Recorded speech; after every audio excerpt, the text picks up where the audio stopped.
भारत एक machinery and borewell Malegaon Nashik में आपका स्वागत है। अगर आप बोर करवाना चाहते हैं तो एक बार जरूर आइए भारत एक मशीनरी एंड बोरवेल पर।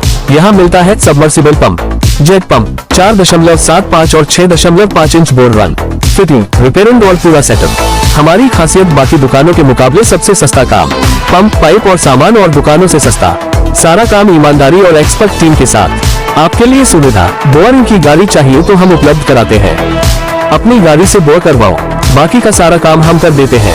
हमारा वादा, रेंज तेज काम, फुल्स को भरोसेमंद सेवा, सही और किफायती दाम। हमारा पता याद रखे, मालेगांव, गिरना नदी, आबसार पुल के करीब।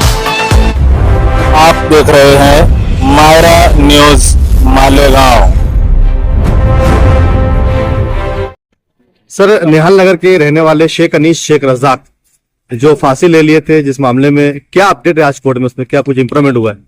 शेख अनीस शेख रज़ाक रहने वाले अहमदपुरा मेंबर के घर के पास इन्होंने 22 तारीख को 22 अप्रैल 2024 को शाम में 7 बजे के वक्त अपने भाई शेख साजिद शेख रज़ाक को फोन रिसीव करना। जब उनको कॉल बैक किया तब उन्होंने फोन का कोई भी रिस्पॉन्स नहीं दिया। उसके बाद में जो उनके रिलेटिव है जो साले साहब आसिफ खान, निसार खान से कांटेक्ट किया।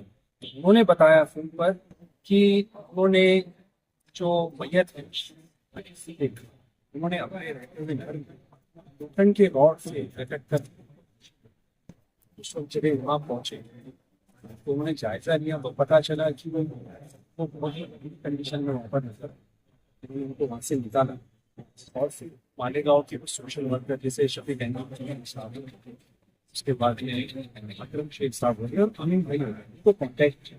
उस वक्त वो आए और एम्बुलेंस में डालते हुए।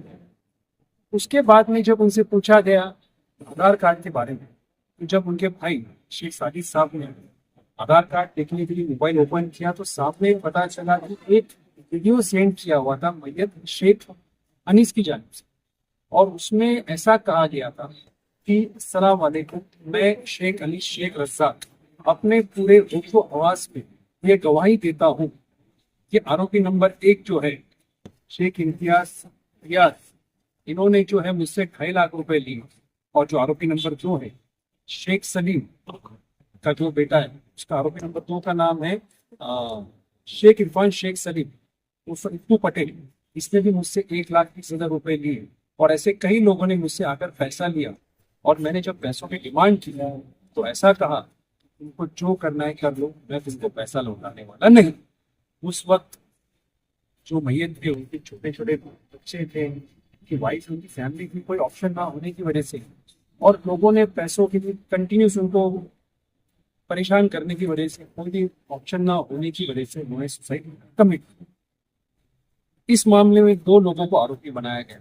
आरोपी नंबर 1 जो है वो मोहम्मद इम्तियाज रियाज अहमद, और आरोपी नंबर 2 जो शेख इरफान सलीम शेख उर्फ इत्तू पटेल, दोनों का अब तक आरोपी बनाए।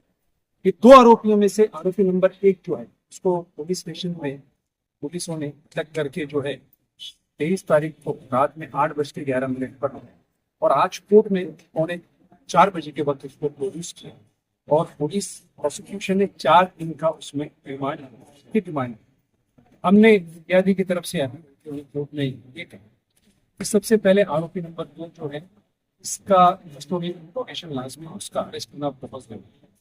उसमें जो मोबाइल फोन से वो रिकवर होना बहुत जरूरी है, जो भी डाटा है वो कलेक्ट होना बहुत जरूरी है। अगर इनके बीच में कुछ ट्रांजेक्शन हुआ है ऑनलाइन वो उसकी मालूमात होना जरूरी है। कुछ फोटोग्राफ से कोई धमकी के मैसेज पहले तो सेंड नहीं किए हुए, और इतना ड्रास्टिक स्टेप लेने के लिए क्या बात रही होगी कि इन्होंने इतना ड्रास्टिक स्टेप लिया। तो ये सब बातों को कोर्ट ने कंसिडर करते हुए जहां पुलिस प्रोसिक्यूशन ने 4 दिन के पीछे का डिमांड किया था, उसमें से हमारी बातों की और पुलिस के डिमांड रिपोर्ट में यही कहा गया कि आरोपी नंबर 2 इसमें का अहम आरोपी, उसको अटक करना बाकी। इसके अलावा भी बहुत सारे और आरोपी के नाम निष्पन्न हो सकते हैं और मुमकिन है कि इसमें कोई पॉलिटिकली मोटिवेशन भी और कुछ पॉलिटिकल लीडर भी इसमें इन्वॉल्व हो, कि जो हिसाब से हिस्ट्री देखी जा रही है और जो मालूमात पुलिस के इंफॉर्मेशन में आ रही है, तो मुमकिन है कि इसमें कुछ लोगों ने इसको ब्लैकमेल करने की कोशिश की हो और पॉलिटिकल वेंडेटा सेटल करने के लिए इसको बेचारे को जो है वो बलि का बकरा बनाया गया। इस सब बातों का खुलासा होना बाकी है। इसकी किस्म भी बहुत के स्टेटमेंट होने बाकी है और ये सब चीजें मंडे तक का क्या है और यकीन है कि पीसीआर का सिलसिला शुरू रहेगा जब तक आरोपी नंबर 2 पकड़ा नहीं जाएगा। इसके अलावा बाकी के जो आरोप उनका भी इन्वॉल्वमेंट तरह से कोर्ट को क्लियर नहीं। जो मैयत है उसने जो इल्जामात लगाए आरोप लगाए उसका कोई बेस है क्या? क्या कोई एविडेंस है, कोई व्यवहार है पैसे का लेन देन का, ऑनलाइन है, कुछ लिखा पढ़ी है, क्या है?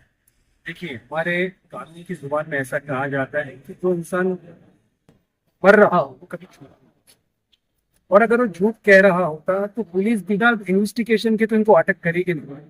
और उसने सारी चीजों का खुलासा किया कि 2.5 लाख रुपए जो है एक्यूज नंबर 1 इम्तियाज ने मांगे, उसके बाद में 1.25 लाख रुपए 1,30,000 का डिमांड जो है आरोपी नंबर 2 से किया। मतलब इन्होंने इनसे पैसा लेकर मैयत से पैसा लेकर दिया और वो चीज को कंपेल करते करते ये आज उस स्टेज पर आ गई। फिर इस चीज को देखने के बाद में पुलिस ने अकस्मात जो सडन डेथ होता है सेक्शन 194 PN के तहत में गुना दाखिल किया और इन्वेस्टिगेशन इंट्रोगेशन जो उनका चल रहा है प्रिलिमिनरी स्टेज पर उस पर यह हासिल हुआ है कि छोटी आरोपी नंबर 1 और 2 इसके अंदर के मेन एक्यूज है और इसमें बाकी के आरोपी बनने की बहुत ज्यादा संभव है। आईपीसी की कौन सी धारा के लगाए गए इनके ऊपर? इसमें लगती है PN की धारा 108 जो अभी का 108 है, पुराना 306 हाइपेटमेंट टू कमिट सुसाइड। इसकी पनिशमेंट अप टू 10 ईयर्स है और उसमें फाइन भी है और इसमें कदम भी बढ़ने की बहुत ज्यादा गुंजाइश है।